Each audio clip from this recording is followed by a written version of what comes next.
You're scrolling through dealership websites at 11 at night. You've been at this for 2 hours, looking at cars you can't quite afford, running mental math that doesn't quite work, and then you see it. The perfect SUV, 38,000 euros, way over budget.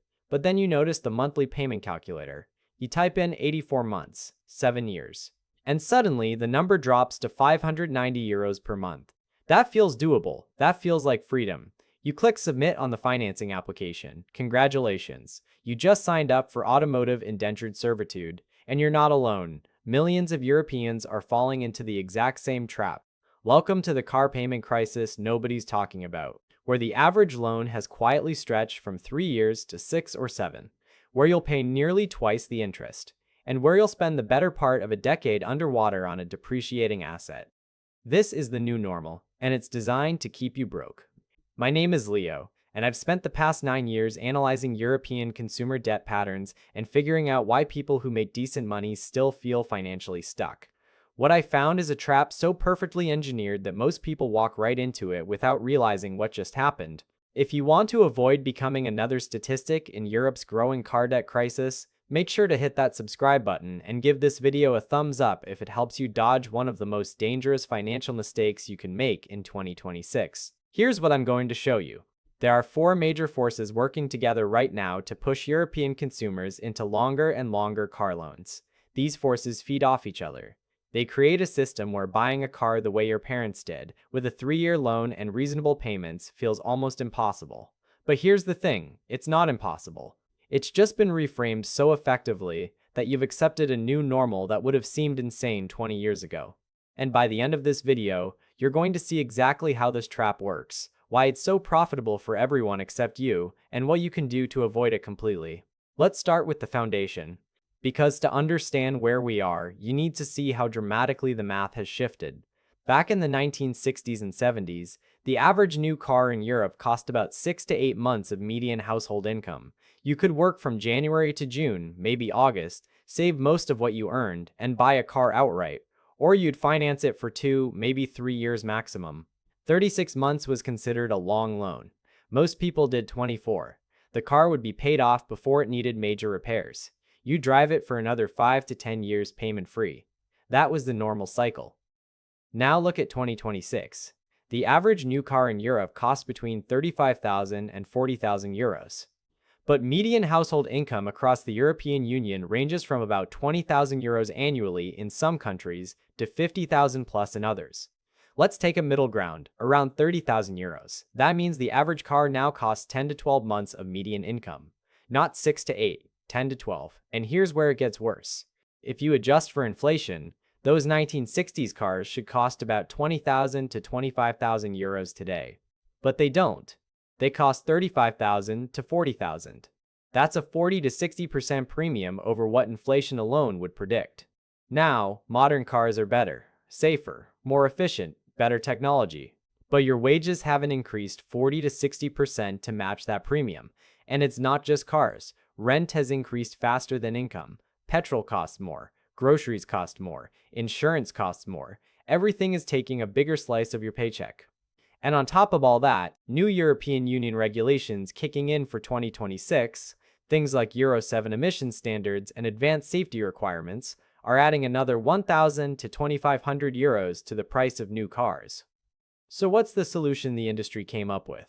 Stretch the loans. If people can't afford a 35,000 euro car on a 3-year loan, just give them a 6-year loan, or a 7-year loan, or an 8-year loan. Problem solved.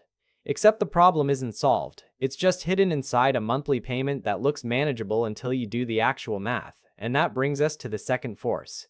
European banks and lenders figured out something brilliant. Longer loans are massively more profitable. Here's how the math works.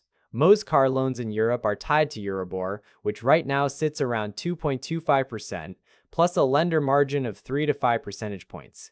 So you're looking at a total interest rate of about 6 to 8% if you've got decent credit.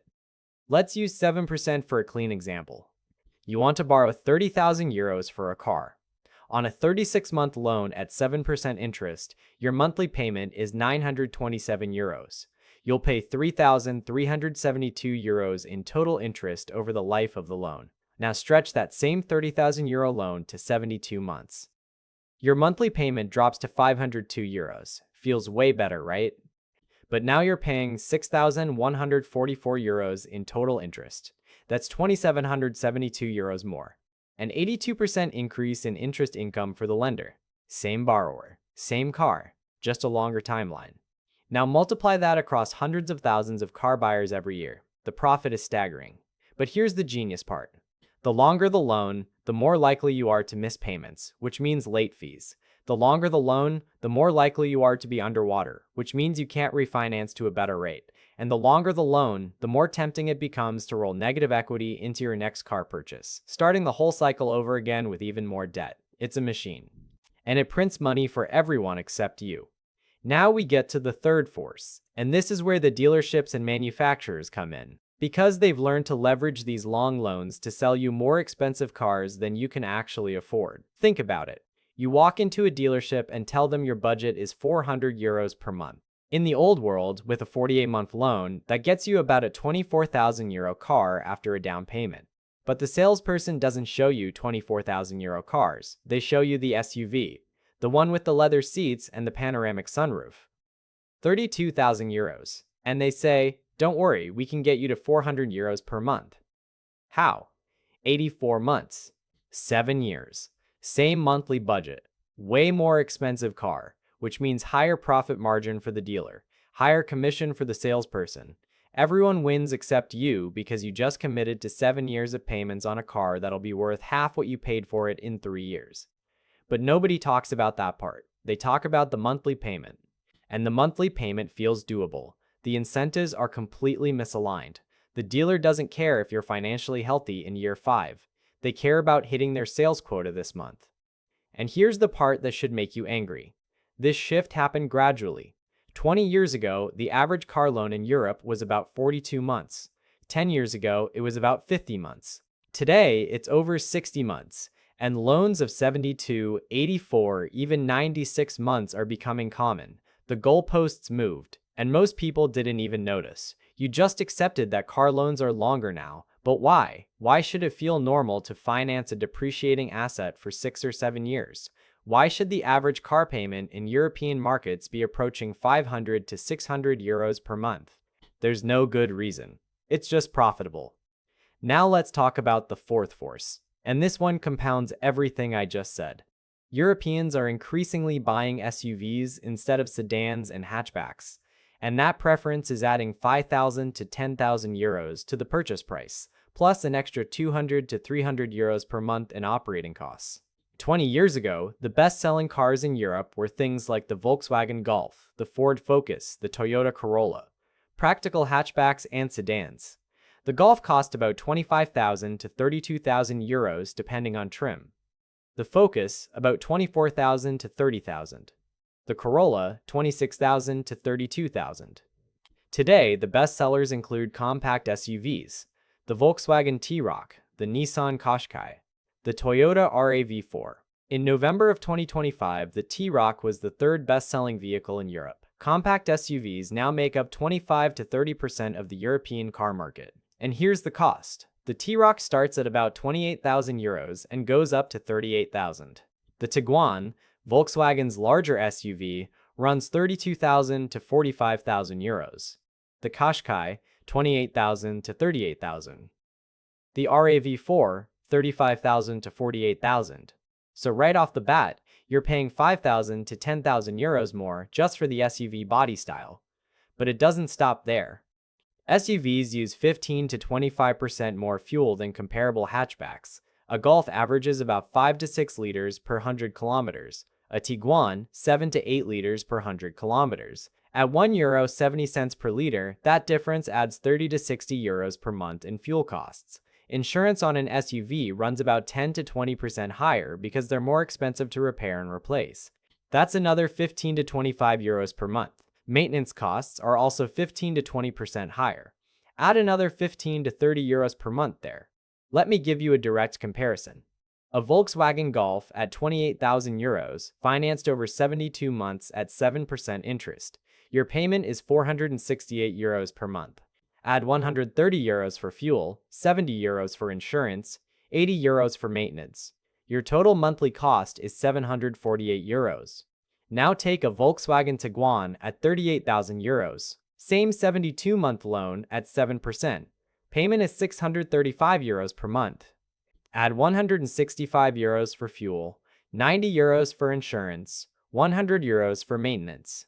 Total monthly cost is 990 euros. That's 242 euros more per month. A 32% increase. Over 6 years, that's 17,400 euros extra, just for the SUV body style. You're not getting better reliability.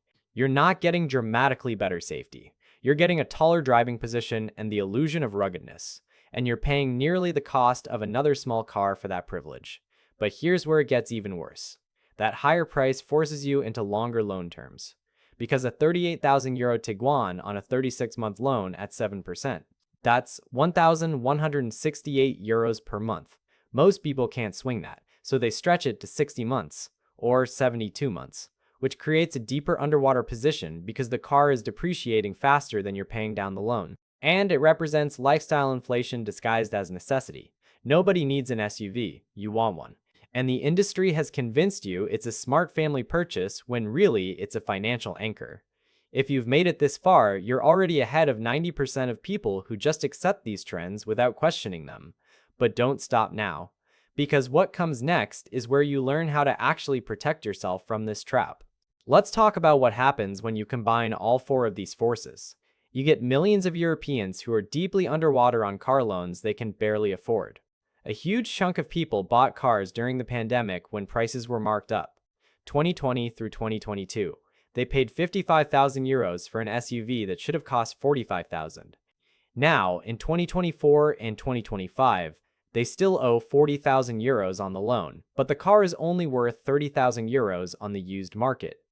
They're 10,000 euros underwater. Negative equity. Here's the critical difference. If they'd taken a 36-month loan, even at that inflated price, they'd be almost paid off by now. The depreciation would still hurt, but they'd be close to owning the car outright. But because they took a 72-month loan or an 84-month loan, they're stuck. They can't trade it in without rolling that 10,000 euro loss into the next loan. They can't refinance because no bank will lend more than the car is worth. They're trapped. And this is the main reason longer loans are so dangerous. Cars depreciate faster than you pay down the principal on extended terms. Let's use a 30,000 euro car as an example. You put zero down and finance the whole thing. On a 36-month loan, after 1 year, you owe about 20,000 euros. But the car is worth about 24,000 to 25,000 euros on the used market. You have positive equity. You could sell it and walk away with cash. On a 72-month loan, after 1 year, you owe about 26,000 euros. But the car is still worth only 24,000 euros. You're 2,000 euros underwater. After 2 years on the 72-month loan, you owe about 22,000 euros, but the car is worth about 20,000 euros, still underwater. You don't break even until year 4, maybe year 5, and by then you're halfway tempted to trade it in for something new because you're tired of it. So you roll the remaining balance into a new loan and start the whole cycle again. This is why I always recommend a higher down payment and a shorter loan term, even if it makes your monthly budget tighter.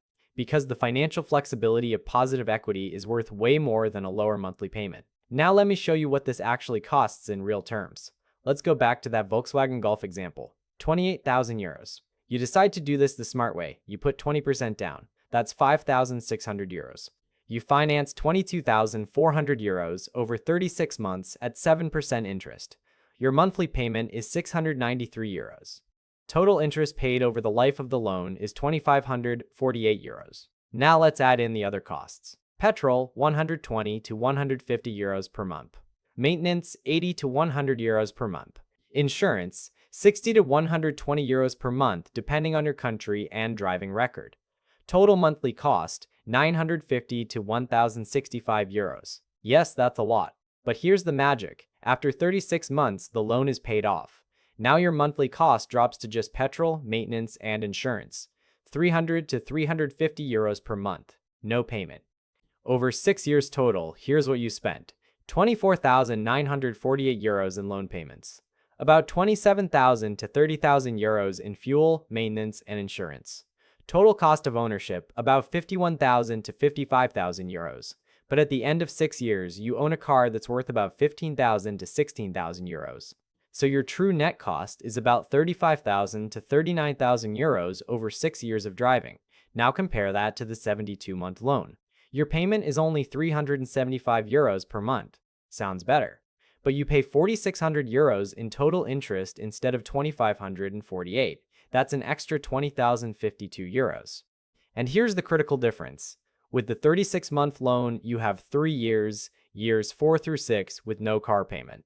You're saving 693 euros every single month that you would have been paying on the longer loan. Over those 3 years, that's 24,948 euros that stays in your pocket. You could invest that money. You could save it. You could pay down other debt. At 7 to 8% annual returns, that 25,000 euros could grow to over 50,000 euros in 10 years. The freedom of not having a car payment is worth more than the temporary relief of a lower monthly number. And that's the lie everyone falls for. Lower monthly payment equals better deal. No. Lower total cost equals better deal. Shorter debt timeline equals better deal. Positive equity equals better deal. The real magic happens in your brain. Because this isn't really about cars. It's about how you think about debt, about lifestyle, about what you deserve. The car industry has spent billions of dollars convincing you that you deserve a nice car, that driving something new and impressive is part of being successful, that a monthly payment is just the cost of modern life. And your brain believes it because everyone around you believes it too.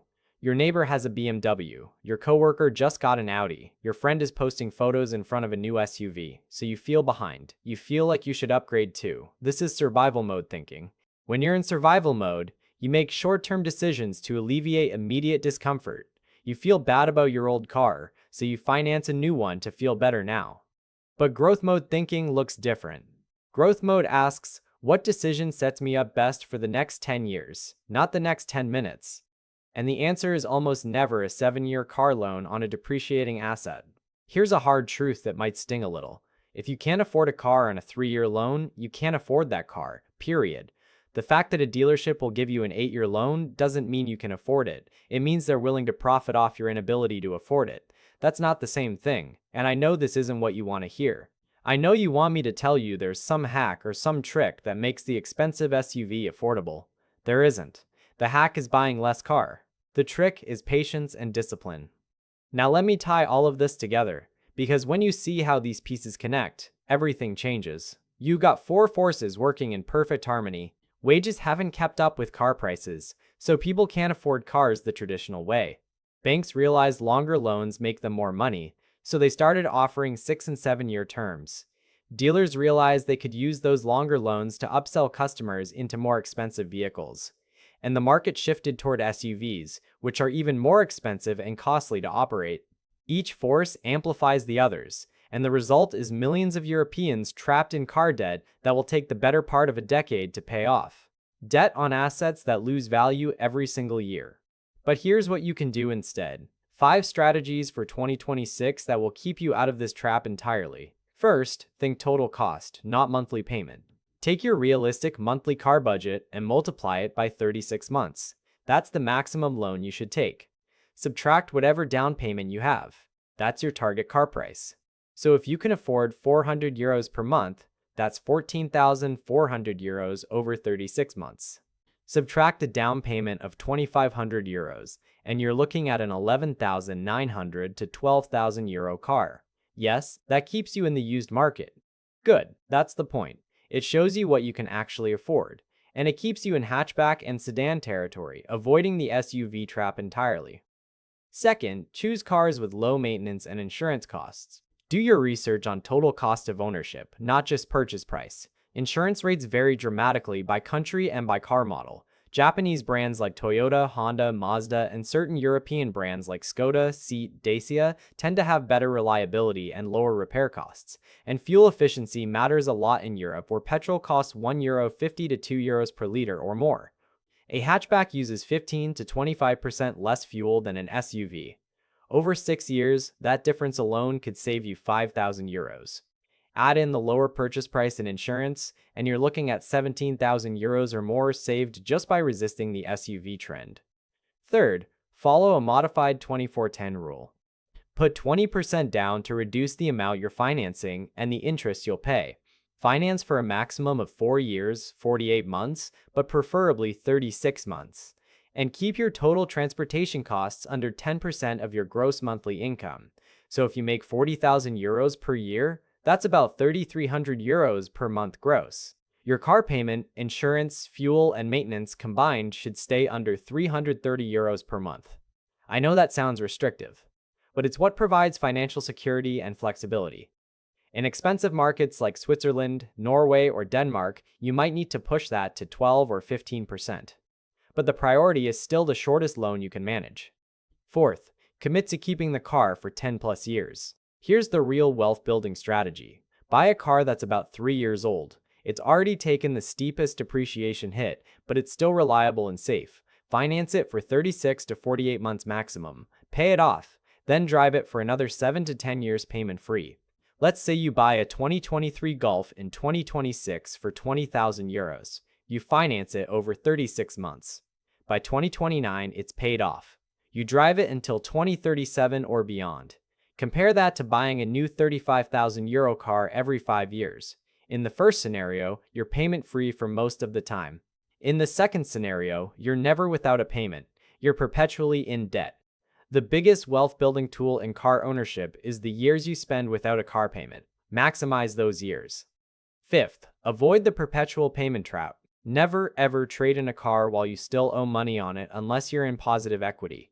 If you're rolling 10,000 euros of negative equity into a 40,000 euro car, you're actually financing 50,000 euros. And you're starting the next loan cycle even deeper in the hole. It's a vicious cycle. You're always underwater. You're always behind. You never catch up. The only way to break it is to drive your current car until the loan is completely paid off and you saved a substantial down payment for the next one. Yes, that might mean driving a car you're tired of for an extra 2 years. Do it anyway. Those 2 years of discipline could save you 30,000 euros over the next decade. We're in the home stretch now, and I've saved something important for the end, because I want you to see the full picture of what European car buyers are facing. You've got a four-force trap, stagnant wages versus rising car prices, banks that profit more from longer loans, dealers and manufacturers using those long loans to upsell you, and a market shift toward SUVs that makes everything more expensive. Each piece reinforces the others, and together they've created a system where the old way of buying cars, the way your parents did it with a 24 to 36 month loan, feels almost impossible. Back in the 1960s and 70s, people financed cars for 2 or 3 years, paid them off, and drove them payment-free for years afterward. It was normal to own your car outright. It was normal to not have a monthly payment. But in 2026, that's become the exception instead of the rule. And it's not because it's impossible. It's because the system has normalized extended debt on depreciating assets. It's normalized lifestyle inflation through SUVs. It's normalized the idea that you'll always have a car payment. But you don't have to accept that. You can choose the harder path in the short term that leads to freedom in the long term. You can choose a less expensive car, a shorter loan, and years without payments. You can choose to invest the difference and build actual wealth instead of funneling it to banks and dealerships. The system is designed to keep you on the hamster wheel. Your job is to step off. What financial topic is affecting your life that you can't find a straight answer on? What do you want me to dig into next?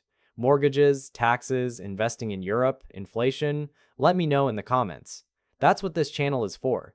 Straight answers to the questions that actually matter. 10 years from now, you'll look back at this moment as the turning point. The moment you stopped playing the game everyone else is losing and started building something real.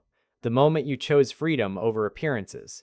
The moment you decided that 3 years of discipline was worth a lifetime without car payments. Your future self is counting on you to make the smart call today. Don't let them down.